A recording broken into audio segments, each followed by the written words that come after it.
Hey, welcome everyone. My name is Angie Santangelo, and I'm the Clinical Program Director here at Cancer Support Community. And today we have a program sponsored by our friends at SourcePoint, and we are doing a Frankly Speaking About Cancer, which is our innovative education series at Cancer Support Community. And we are talking about eating well for cancer survivors today. And it's my honor and joy to introduce my friend Lori Coleman, who is our dietitian here at Cancer Support Community. And she's going to go through this presentation with you today. And please feel free to interact and ask questions throughout our time today. So I'll hand it over to you, Lori. Angie, I appreciate that kind introduction. That was very sweet. I'm happy to be speaking with everyone today about nutrition for cancer survivorship. Like Angie said, I really do encourage you to stop me and ask what's going to be relevant and helpful to you specifically. That's our purpose here today. So feel free to jump in and ask me questions. I welcome that. We do have a presentation, so I'm going to start there, but like I said, always make sure that you feel free to ask questions. As we move along, Angie's going to be changing the slides for me, so you'll hear me say, next slide, please. So that's what we're doing. We have this presentation medically reviewed, so just so you know, it was done in October of 2019. It was developed by Cancer Support Community. The content is independently developed, and then outside medical and psychosocial experts review it for content, so you can feel safe that everything you're hearing would be helpful and therapeutic. And we can go on to the next slide. This is a list of our topics. I'm going to ask, can everyone see this slide deck? Yeah? Okay, very good, thank you. The topics are going to be recommendations for cancer prevention. So we'll start there. We're going to move into the importance of phytonutrients. So those are the combinations of little nutrients that come together to really help fight inflammation and keep your cells healthy. We're going to go into helpful nutrition tips after treatment. We're going to talk a little bit about creating a SMART survivorship plan. So SMART is an acronym for some things to pay attention to when you're setting goals. And we're going to talk about the benefits of having a dietitian to consult with. We have a couple of recipes, and then I'm going to go over some resources that you can use at any time if something comes up and you have a question. And then, of course, Q&A is going to be at the end, but also throughout, like I said. Okay, so the benefits of nutrition for cancer survivors. So when we think about how we're going to nourish our bodies, we want nutrient and protein-dense foods that can help regain strength and weight. Paying attention to what you're fueling your body with can help manage ongoing side effects such as fatigue, appetite, and taste changes. Everyone's an individual, but we're going to go over some basic guidelines. And this is where I want you to share your personal experiences, and in hopes that what you've done, what you've experienced, excuse me, and the way you've handled that could possibly help someone else. I think that's the whole objective of our education today. We want to talk about how paying attention to your nutrition can help with recovery and healing. We also want to know how it can reduce the risk of a future diagnosis and help you maintain a healthy weight. Okay, so as we move on, thank you. Some of the objectives around the recommendations are to keep your weight in a healthy range.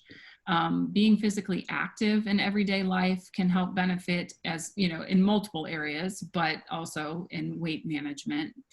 We want to pay attention to whole grains, vegetables, fruits, and beans. I know that this is pretty common knowledge, but the application can get a little tricky. So we're going to talk about how do we really get enough fruits and vegetables and other plant-based items in our diet. I won't harp on this, but we do want to limit the consumption of fast food, processed foods, and high fat and high sugar foods. just because we know that they correlate to an increase in inflammation, which is linked to higher risk for chronic disease. Limiting alcohol will also be part of the discussion. You don't have to be teetotaler and, completely, but not overdoing it will also benefit you. And we want to make sure that you're not relying on supplements to protect against cancer. We want you to use a whole food, plant-based diet. Okay, so I'm going to stop for just 1 second. Does anybody have any questions before we go on to the discussion around keeping a healthy weight? So when you're talking about supplements, are you going down the list? I'm sorry. Are you going to go down the list with each question? Which each line, you're going to ask questions on each line? You can. Sure. We can do it that way. So what's the healthy range? As far as your weight goes? Yeah, plus or minus. Okay, yeah. So the next slide, this does give you a way to calculate that.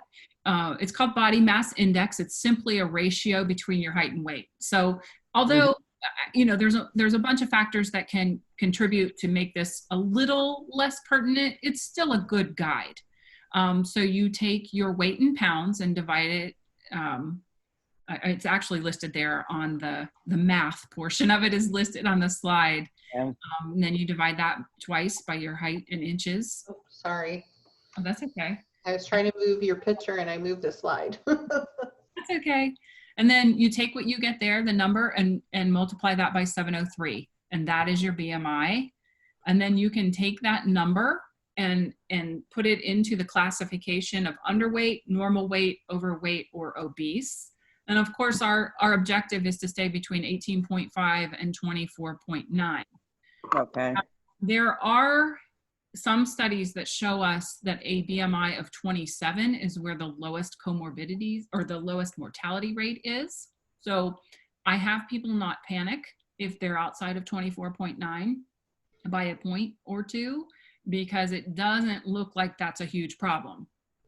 This is still the recommendation for the normal range, but we're learning more that if it goes up to 26.9, you're still usually at a reasonable risk for chronic disease. Does that make sense? Mm-hmm. Okay. So did I answer your question as far as what number would? Exactly. Okay. All right. Good. Okay. So you can refer back to this chart. If you Google BMI, there's a million. Yeah, there's all things on the internet you can just calculate by putting your weight and what height. Yes, that you can do it that way. And then there's tables so that you can look and visualize, okay, if I want to be in this range, what weight do I have to be? So you can do it either way. Okay, so as we're moving on after our discussion of BMI, one of the other things on our list for discussion today are why are plant-based foods so important? So they contain antioxidants. Those are substances found in foods that prevent or delay the damage to our cells. So when I talk about inflammation, antioxidants are kind of our helpers. So we want as many of those as we can that tamp down inflammation. They contain phytonutrients. So things like flavonoids, polyphenols, they protect against cancer in various ways. We have research that says this.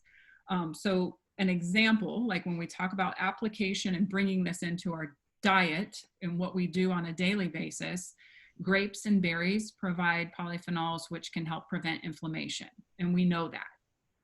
So anytime you're thinking about getting a snack, if you go for a grape or a berry, you can know that you've done a service to yourself in regards to providing those phytonutrients that help bring down that chronic inflammation. And that's why I encourage everyone to kind of give thought to each time you decide to have a snack or a meal, that there's at least 50 to 75% of that bulk that's providing you these nutrients that we know work on your behalf. Lori, oh, yes. do you mind if I interrupt? Not at all. How, like when I say things like this, my mind always immediately says like, how much, how often do you have to eat to have this benefit?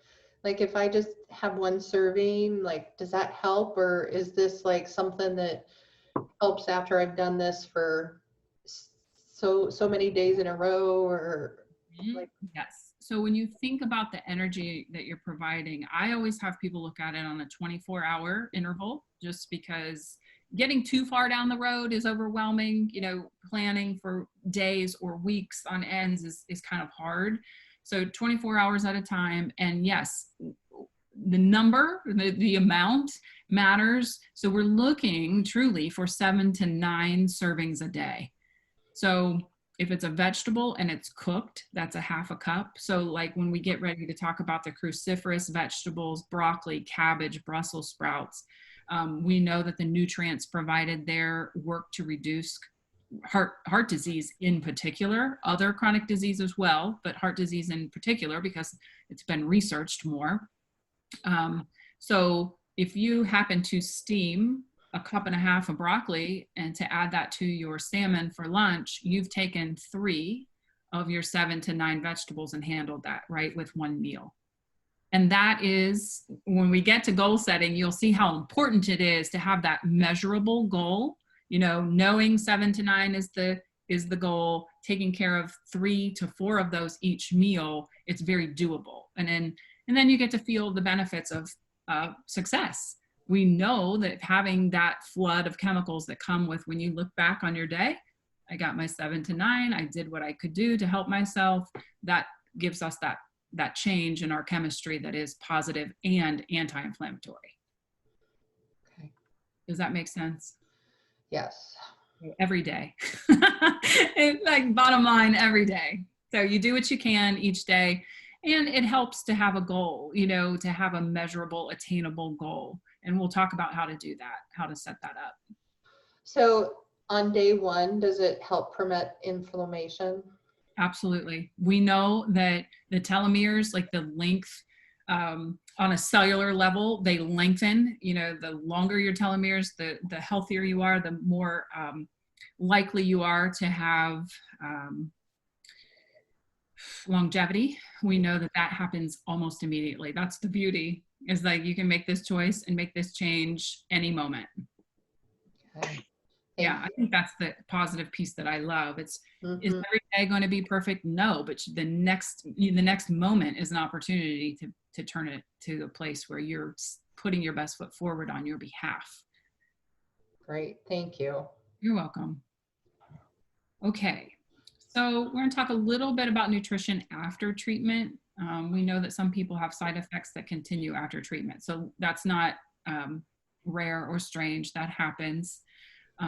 When we pay attention to what we're eating and how we're taking care of ourselves diet-wise, we can manage some of those side effects, and weight changes that continue post-treatment can help prevent other health conditions like heart disease and diabetes. And we know that like having fewer issues that we're addressing and dealing with is better. It's just more simple and keeps people feeling better in regards to their overall health. Okay, so as we go to the next. I have a question too about side effects for those of you who have been through this before, especially. Okay. Do you find that like each treatment is cumulative and the side effects get worse, or are they pretty similar to the first, or does your body adapt and handle it better? Angie, do you have a Yeah, good, so what we know is treatments are cumulative, Susan. So the more your body intakes the chemotherapy or the radiation, whichever treatment, you do see cumulative effects. So your first chemo treatment typically has the least effects, and your last chemo treatment has the most effects. Oh, that's fun to know. I know. I'm sorry, I have to tell you that. No, it's good to know what to expect though. We're glad you only have 4. Me too. So, and those of you who have done, I don't know if there's anybody on here who has done chemo who might want to speak any more to it. Would you agree with that, Rose? Yeah, she's shaking her head. Yeah. So, yes, unfortunately, it just the chemotherapy and the radiation build up in your body, so you'll have more in your body and you will have more side effects. Okay, well, that's good to know. Maybe some of this information will help me prepare for next time too. Mm-hmm. For sure. I hope so. Okay. All right, Angie, I appreciate the input. Yeah. So potential long-term side effects, appetite changes, fatigue, taste changes, which we kind of talked a little bit, Susan, that you've experienced that. Weight loss or weight gain, you know, everyone's a little bit different. So those are things that are potential, not guaranteed. As we move along with addressing them separately, appetite changes, some things that you can do to help manage the fallout from appetite changes. Eat small, frequent meals. So you want to maximize that nutritional intake. So every time you feel a little hunger, you want to really, really maximize that opportunity. So every 2 to 3 hours, go ahead and get something very nutrient dense. We're going to talk about those foods, the things that are going to give you the biggest bang for your buck if your appetite is poor. You want to keep easy to prepare foods handy. So these might be things that you're not normally used to having on hand. You know, I think a lot of people struggle with, well, you know, I don't usually eat already prepared chicken salad. That's not been on my menu. Well, it could be for a little while, and that's okay. You know, you want to just make sure that you allow this process to be dynamic and know that every day is a new day, and that what you're doing today may not be what you have to do tomorrow to feel okay. But if it is working for you in the moment, you know, because if your hunger comes and goes, you want to be able to get to the fridge, maximize that little moment where you are feeling hungry and get the calories in and feel good about what you've done and that you've worked to keep yourself nourished. So that's, you want to choose a nutrient dense meals to prevent weight loss, and you want to drink beverages separately. They say to avoid filling up in this, and that's what's written there, and that is absolutely a real thing. Another thing that can happen when you're drinking your fluids with your meals is that you're going to dilute the digestive capacity to some degree. It's not huge, but you want things to work as efficiently as they can. So drinking your fluids separately from mealtime usually aids digestion. So that's a good thing to pay attention to, because we need that digestion to be complete. We want your body to have access to all of those nutrients. So a complete digestive process is very, very important. Okay, so the second issue we said is a potential would be fatigue. So this is hard. If you're not used to asking for help, you want to enlist the help of family and friends with grocery shopping, cooking, and cleaning. This could be a very foreign idea to a lot of people. But I think always remembering that today is unique to itself and tomorrow could be a different story. You just do what you have to do in those moments, and you know, getting some help is always is a fine thing to do. You can cook in bulk on the days that you have more energy. If you wake up and you know that you're having a little boost of energy, you can prepare for the days that maybe you won't be feeling as well. You can move more as you are able in order to help fight fatigue. That's usually kind of like the last thing that your instincts tell you to do, but it really can help. Just a short walk outside is always a great idea. You can set a menu and eating schedule and try to stick to it even if you're not hungry. So this just becomes like another part of your self-care, just kind of knowing that your body needs the fuel. And so you do that based on a schedule. And then having the idea that food is medicine. We know that it can be helpful, and thinking of it that way sometimes makes it easier to just kind of stay on a schedule and show up for yourself in that way. Are there any questions? No? Okay. All right, we'll keep going then. Taste changes. When food is bland or has no taste, you can add stronger flavors like sauces, condiments, and citrus. We know that lemon is a flavor enhancer, and so is salt. So a lot of times if things seem bland, you can go down that road. I mean, a lot of people are used to not salting their food at all. I'm not suggesting go overboard, but maybe doing something outside of your normal routine in regards to salt or citrus, lemon in particular as a flavor enhancer. Yeah, that's one thing I found, especially with the citrus or the really strong berry taste, like real strawberries, or that's helped. Okay, great, good. Yeah, you just kind of have to pay attention to those things that are working and, you know, capitalize on them. Spices, marinades, anything that sounds good, you can go ahead and give it a try and see what happens in regards to overcoming that bland or no taste issue. We hear a lot of times that food tastes metallic or bitter. So it says add sweeteners, and I do encourage you to only go with like a natural sweetener. So honey or pure maple syrup can work beautifully without adding additional risk for changes or instability in your glucose and insulin ratios. So honey and pure maple syrup, your body kind of knows what to do with those a little bit better than like, you know, a white sugar or certainly any sugar substitute. We don't recommend that at all. If you're still dealing with metallic or bitter, you can consider using plastic utensils instead of silverware. Some people think that that makes a difference in regards to that metallic issue. Okay, so weight loss. If you're experiencing weight loss, we want you to add high calorie and high protein additives to the foods that you're already eating, because we know that adding bulk or volume is probably not going to be, you know, a reasonable suggestion because you're already dealing with poor appetite. So it's important not to try to lose weight during cancer treatment. We know that this could result in too much weight or muscle mass loss. So we ask you to just kind of like maintain. If you are losing weight kind of outside of what you expect, then you go for those high calorie additives to the foods that you're already having. And then again, having that easy and ready to eat foods available at home can make sure that you have something as a go-to when you're ready.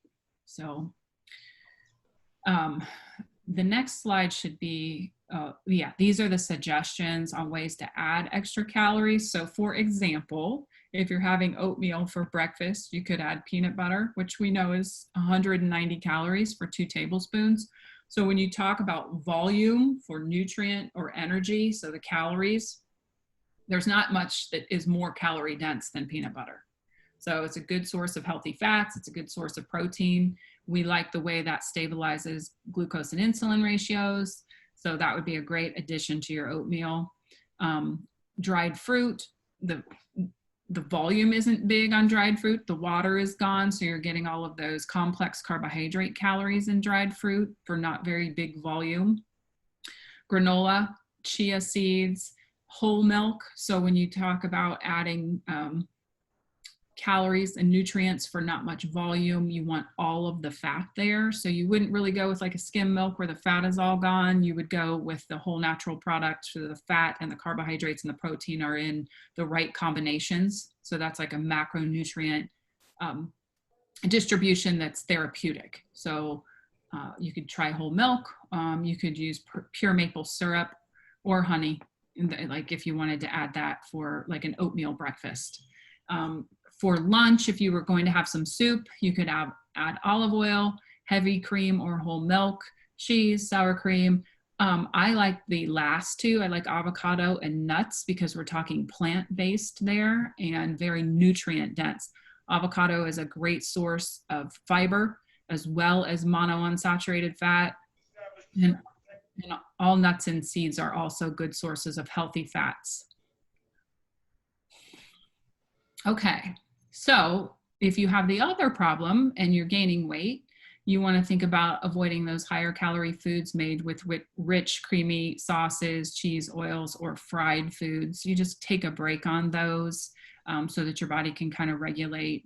You want to fill your plate more with the lower calorie fruits, non-starchy vegetables. So non-starchy vegetables are everything but corn, peas, and potatoes, essentially. That's how I have people look at that. So you want to focus there if you're trying to maintain a healthy weight, and you want to make sure that you're getting like a whole grain. So a way to make sure or ensure that your grain is whole, you get as much fiber as you can. So like if you're looking at a bread product, and one way to kind of ensure that they haven't milled out the bran, so making sure that it is indeed whole grain, you want somewhere between 3 and 5 grams of fiber per slice. That's an easy way to check that product for whole grain worthiness. Another thing, if weight gain is an issue, you want to avoid high calorie, sugar sweetened beverages. I think we know that drinking calories is usually a little bit problematic in maintaining a healthy weight. Baked goods and processed foods got a lot of calories for not very many nutrients, so we stay away from those. Finding a way to stay active, so getting movement each day, if that means being accountable to a friend, I think that's a good idea. Or you could make it part of a goal setting regimen where you keep a journal that, you know, you just are being accountable to yourself for your exercise. Okay, so so on the next slide, there will be the survivorship plan. So this is that goal setting portion of the presentation I was talking about. Specific, measurable, achievable, realistic, and time-based. So that's where the SMART goals comes from. I think every piece of that acronym is important, just because, like I said, when we go out to try and help ourselves, we want to make sure that at the end of that effort, we are having the positive, healthy hormone shift. So the small changes using SMART goals to make sure that they are truly specific. So you have to say, you can't just say, I want to eat more vegetables. You want to say, I'm going to add a vegetable serving. And then when that is, you know, that's certainly measurable, it's certainly achievable, it's realistic, and you want to say a time frame. Say, I'm going to add a vegetable every day this week. So those kinds of goals you can look at, you can achieve, then you get to say, I really did a good job. And that's that's the movement in the right direction that we're looking for. Okay, so with that survivorship plan, we're going to talk more on the next slide about, let's see, yeah, so they go in here and show you like the attributes of the SMART goals. So specific. You want to make sure that they're specific so that you can achieve them. We talked about that with the number of increased vegetable servings. Measurable. So like I said, I will eat 4 vegetables a day instead of just saying more vegetables. That's a great way to make sure that it's measurable. Attainable, setting goals that are possible to achieve according to your lifestyle is very important. I think attainable is probably the most important piece of this goal setting regimen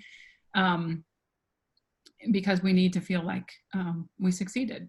Just absolutely, it's the part, that's the part that's going to serve you the longest. Okay, so then the R on SMART would be on the next slide, and that is the realistic part. So they're suggesting here, as written, that you set a goal that is doable for you at this stage of your cancer journey. So cooking an entire meal from scratch may not be realistic, and that is something you need to pay attention to, because like I said, we want you to feel like you succeeded. A time frame, just because we can't have open-ended goals, because then we never get to feel like a success. You know, we never have an end to it. And I think so many people struggle with this, like, I'm going to do better forever. Well, that's not realistic. That's not, human nature doesn't really lend itself to like just making a change and not accounting for all the other contributing factors in our life. So if you do it, you set a time frame, then it's very specific and you can then put it to rest. Our brain doesn't need a million open-ended things going on. So that's where the time frame becomes important on your goal setting. Mm-hmm. Does that make sense to everyone? Yeah, okay. So Lori, as I'm thinking about like SMART goals, is there any benefit to like cooked versus raw vegetables or fruits? Oh, well, it's different for every fruit or vegetable, really. Like, so like tomatoes, for example, you get more access to the lycopene if it's cooked. there's a lot of heat sensitive vitamins and a lot of vegetables and fruits that you're going to be having more access to if it's raw. So in the end, I say, what sounds good to you? What will you actually do? You know, so I have people like, if they had to eat a piece of steamed broccoli, we would be waiting till, you know, the cows come home. But if you give them, you know, raw cauliflower, broccoli, carrots, celery, and a smidgen of homemade ranch, they'll eat a cup and a half. And so you just kind of have to know what it is that you're actually willing to do and go with that. I mean, because that little bit of homemade ranch doesn't mean that you've negated all the benefits that you're getting from that cup and a half of raw veggies. Okay. So you just kind of look at what you will actually do. It's the same as exercise. Like if there a component to the exercise that you actually enjoy, you're going to be so much more likely to do it. And so, you know, middle-aged women like myself, we don't love long, you know, they say that we don't benefit as much from long cardio. Well, if I'm truly at peace on a 4-mile walk, I know that I'm doing myself some good. Is it like way, way better, you know, to do a high intensity interval training that I kind of hurt from and don't like? I don't know. You know what I mean? I would have to say no, because if I'm truly enjoying it and I'm still moving, you have to kind of make some allowances for the things that you're actually enjoying. And then that means that you're going to do it more often. It's going to be, you know, more realistic. It's going to be more attainable, that kind of thing. So I feel like the individual reflection, the self-reflection is so important when you set these goals, because you can't always go broad strokes with what the experts say is best for you. They're not you. They're not an expert in you. You know, you're the only one that's an expert in you, and you know what you're going to enjoy and what you're likely to do. And so you have to pay attention to that. Does that make sense? Yeah, thank you. You're welcome. All righty. So the next slide will be the SMART checklist. So this is an example, including more physical activity. So they say aim for at least 150 minutes of moderate physical activity. So 75 minutes of vigorous. If you're going at a higher intensity, you can do less. They're just trying to give you examples of all of those, you know, attributes of a SMART goal. Increase your intake of fruits and vegetables. So they're saying 5 different kinds each day. Aim for healthy diet and lifestyle by achieving and maintaining a healthy weight. So that's very measurable. You know, that one, I say, may or may not be therapeutic depending on your stage of the process. Limiting processed foods. So, you know, I don't know. Pizza night is always really something people look forward to. So the clinical definition of moderation is 2 times per month.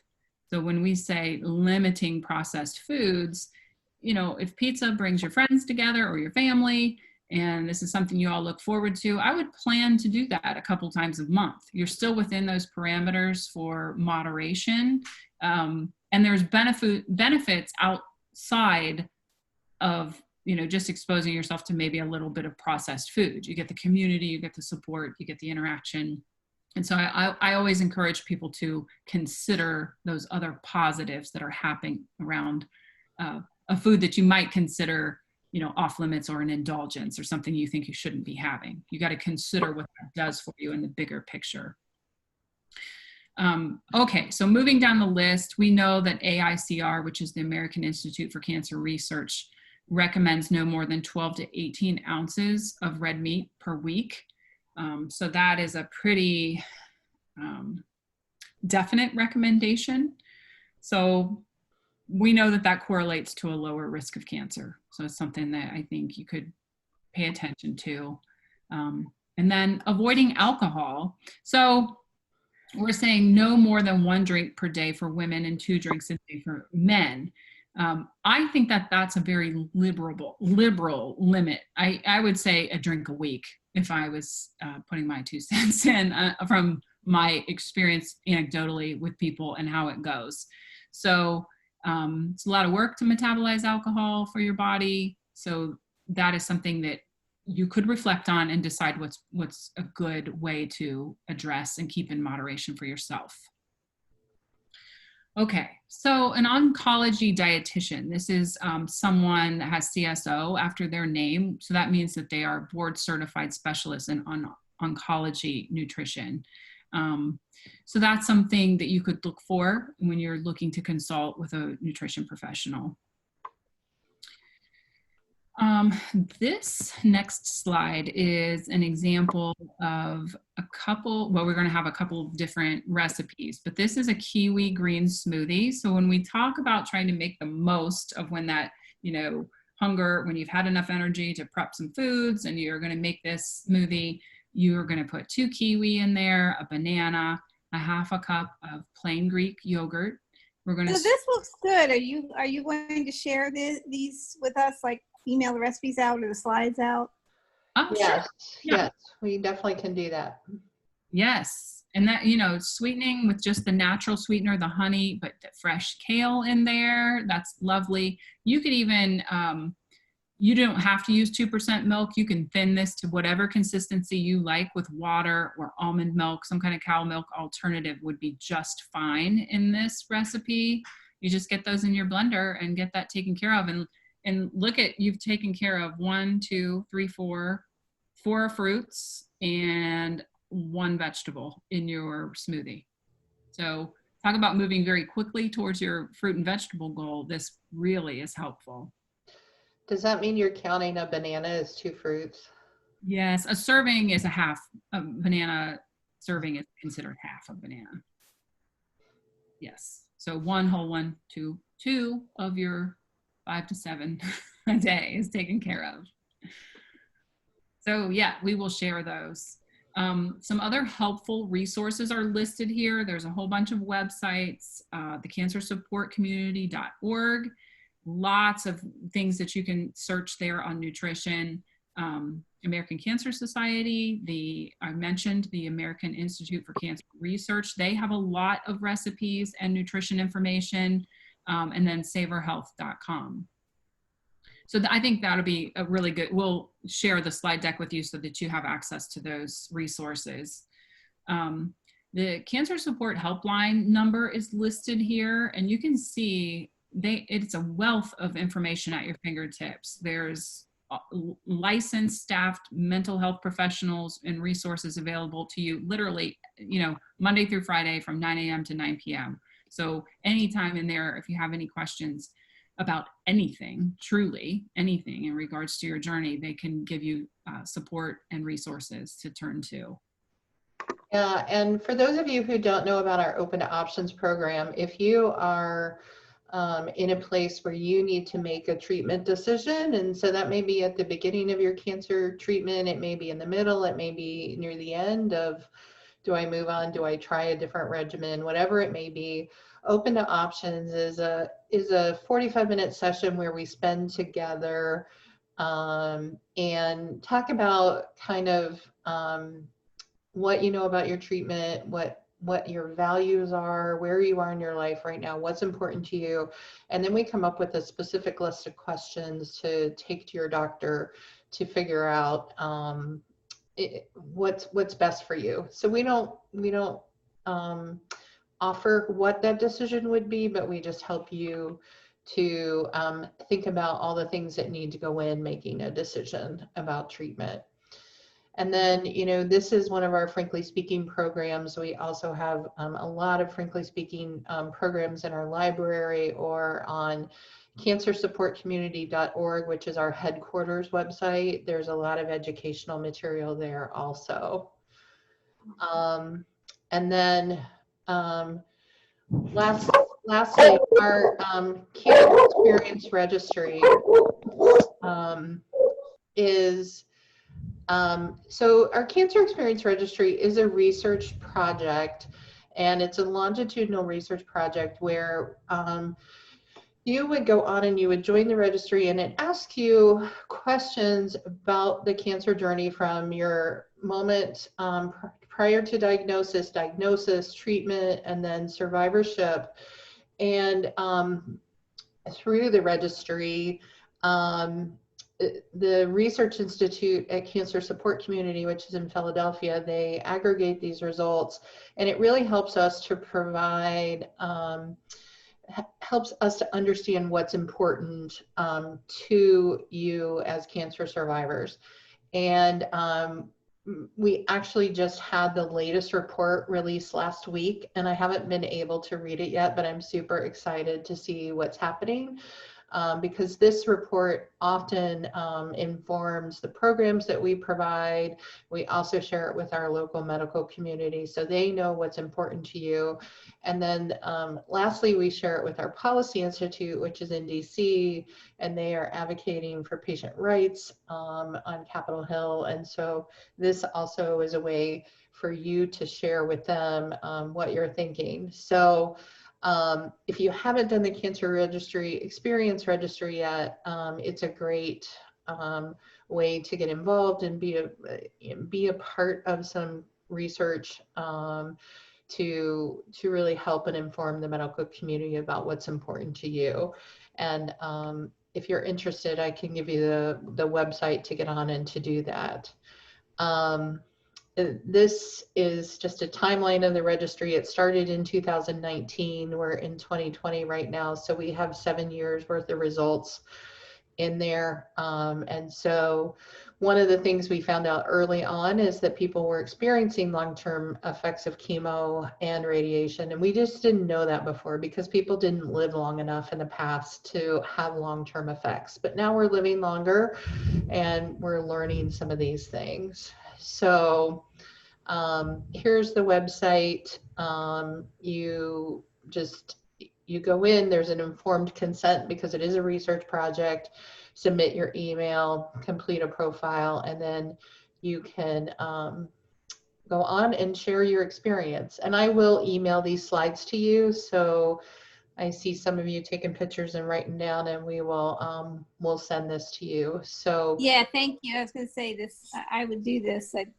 yeah, it's great. And I think it's just a great way to, like, it's beneficial for us to get this information and for the research, but it's also beneficial for you to go in and just have an opportunity to share your story and what it was, you know, what it has been like for you. So, and you can get on at any point in the journey. So these are just some additional resources. This is our Policy Institute. You can also join the Grassroots movement if you're interested in staying up to date with policy related issues. Then, and I forgot all of these things, the more and more, you know, when I've been with Cancer Support Community for 6 years, and it's more and more every year. There are so many more things that we're offering. So now we also have My Lifeline, which is about 2 years old now, and it's an interactive website where you can do blogging and updates. There's also a helping calendar, there's discussion boards. If you are in the middle of needing assistance, one of those things Lori talked about earlier, there's a calendar on here where you can say, I need groceries on this day, or dog walked, or, you know, house cleaned, or just a visit. And you can put those on a helping calendar, and your family and friends can sign up right there. And it's just an easy way to manage that whole process. And of course, it's a very, the security on those sites are, there's good security on those. I've heard it said that this is kind of a cross between CaringBridge and Facebook. So kind of a combination of those. You go on and you can invite your friends to be a part of it. So only people who you invite get to see what's on there. There's also some fundraising on there for yourself and those kind of things. So, so there's a lot of additional resources that Cancer Support Community offers, and so those are there. But let's get back. Lori is definitely available for more questions, as am I, if we can help answer anything for you.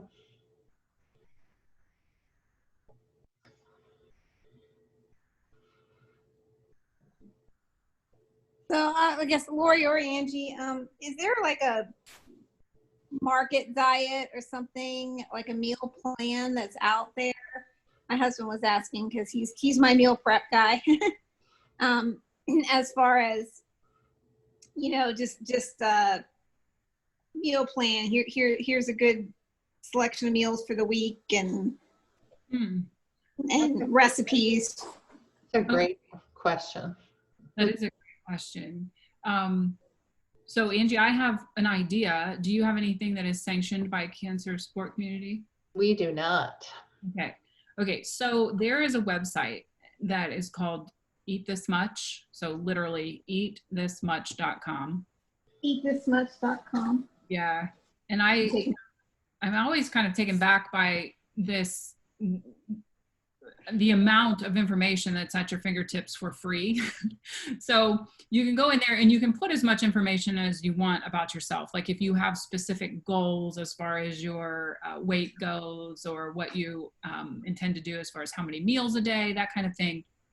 But you get to pick a category by which you would eat. So you can do, the one that I like about Eat This Much is the Mediterranean diet, because it is plant-based and it does minimize processed meats.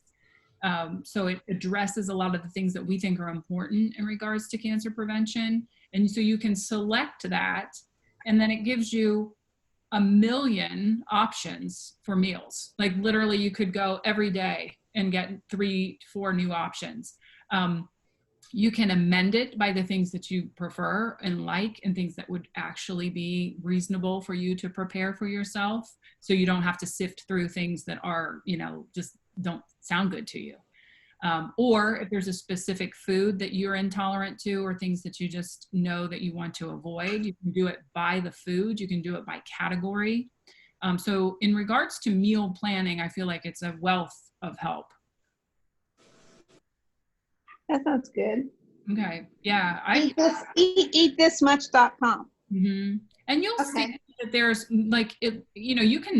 a lot of people use it to moderate total calorie intake for weight loss, but it doesn't have to be used that way, because, you can put in there that you're interested in maintaining your weight, and you this way of eating, and then it just gives you meal option after meal option for ways. And what I like about it, most of the suggestions don't require a lot of cooking, even like nothing complex. Like I've never looked at it and thought, well, I probably won't do that. That looks like a lot of work.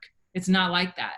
They do realistic things for people that are, busy or not feeling well. If you don't have a lot of time to go to the grocery, not a lot of time to spend cooking and preparing, or not desire to, you can still put these meals together that they suggest pretty easily.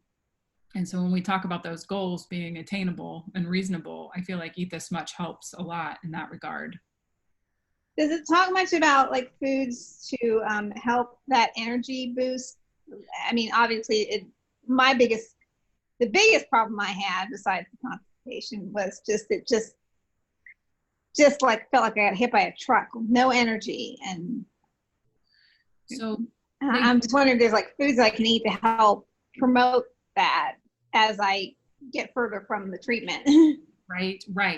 I understand your question. And a lot of times it may not be a specific food, but it's kind of like a combination of your macronutrient distribution and specific food. So protein, fat, calories, like how you get those distributed properly so that you have a consistent energy level through the day.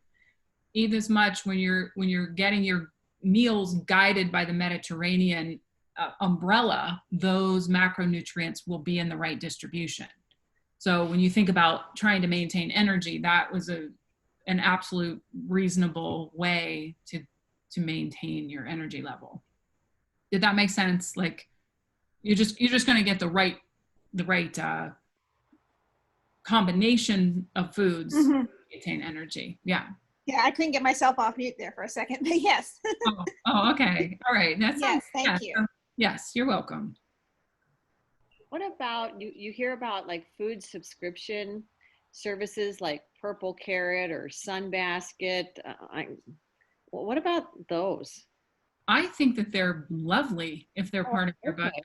Yeah, I mean, they do some really amazing things, because you think about that, you're getting this wide variety of vegetables that you wouldn't normally get you know, because they're preparing those and sending them out by the meal. And I feel like that's a lot of times, like, you know, you buy the way you have to buy fruits and vegetables a lot of times, not always, but you don't want to waste it. You bring that home. And so you're kind of stuck with this like large amount of one thing, where with those food subscriptions, you get exposure to a bunch of different things because it's such a smaller amount. They've already prepped it out per meal. Okay. I think that's a benefit. So my husband's here and he has a question about plant lectins like gluten. Mhm. I mean, is that something that is generally good to avoid or doesn't really matter if you don't have like a celiac or something or? Okay, yeah, so that's a good question, and that is such an individual situation. I feel like, well, gluten in particular, I mean, there's a test for the antibodies. So if you've been tested and you don't have any of those antibodies, it's probably not like a celiac situation.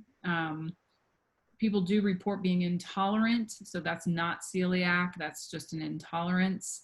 And you will know only if you need to avoid it if you trial avoiding it and your symptoms go away and you feel better. That's how I would approach that. If you suspect that you're intolerant to gluten in general, it's pretty easy to avoid. It's wheat products. You can do quinoa and brown rice. You can have gluten-free products, and if you're using anything processed like a pasta or a cereal, and that would be a trial. You know, elimination, 7 to 10 days of elimination should give you the feedback you need to know if you do better without it. Okay. That's hard to judge though when you're in the midst of chemo. Absolutely. You've got a lot of moving parts there. So things are changing and you're dealing with that. Do you suspect that you have a problem with gluten? I did at one time, but I just didn't see a big difference. And then we've read and heard a lot, you know, certain doctors like wheat belly and that discourage it's Consumption. tell people it's healthier not to have it. I don't believe that's like a broad stroke that you can subscribe to. I really don't. It's such an and I would be cautious about like eliminating any food group like that, just because your appetite may not be the greatest and you've got to optimize the things that sound good. And if that happens to be a piece of whole grain toast with avocado, you want to make sure that you're able to go ahead and have that. So unless you got really direct feedback, you know, if it correlated to when you eliminated that these things got better, I probably might put that on hold until after treatment. Like, okay. Yeah. Lori, I was looking at the Eat This Much website that you just recommended, and you know, one of the things it's asking is how many meals a day, and I've heard very differing opinions on this. What's your opinion on how often you should eat? Well, I can tell you what the research says. So what we know about people, like if you're looking at people that have never reported having an issue with their weight, they eat no more than 3 times a day, but the majority of them report eating twice a day. The recommendation and what we think looks like it works best for your hormones is every 3.5 to 4 hours with a 3.5 to 4 hour window before bed. So, you know, you wake up and you start giving your cells energy that converts pretty easily, you know, within an hour or 2 of waking up. And so depending on your day, that may be 5 times. It may be 4 times. It kind of, you know, 3.5 to 4 hours in between is what I think keeps people feeling the best. Our work days don't always allow it. You know, I feel like we do a lot of eating to prevent hunger because, well, it's my lunch break and I'm going to be hungry, you know, at 2 o'clock, but I take my break at noon. So I'm going to go ahead and eat to stay out of that hunger later in the day because, you know, then you don't get really another break until your work day is over. And that might be 6, 7, and then you've gone 5 or 6 hours with no food. So I don't have a great answer, solution, I should say, because it depends on your demands, your schedule, really. Because I think if we were truly able to stay in tune with our hunger cues, we wouldn't really have as many problems. And we override those, you know, on both ends of the spectrum, eating too often, eating not often enough. You know, when you're not eating often enough, then your discernment goes down and you're going to look for the foods that bring your sugars up quickly, which tend to be less nutrient dense. I mean, nobody craves broccoli when they're starving. You know, I mean, you will eat it, but it's not like you're you know, I'm thinking I need something that converts quickly. So you look for maybe sugary things, maybe a sugary drink. So when you're selecting that, I would look at how many hours in the day you are truly active, open, and having a demand on your attention. And then try to stay within 3.5 to 4 hours on each. And Angie, I know you do long days, so that might be 5, you know, depending. Yeah. Ideally, you do less long days.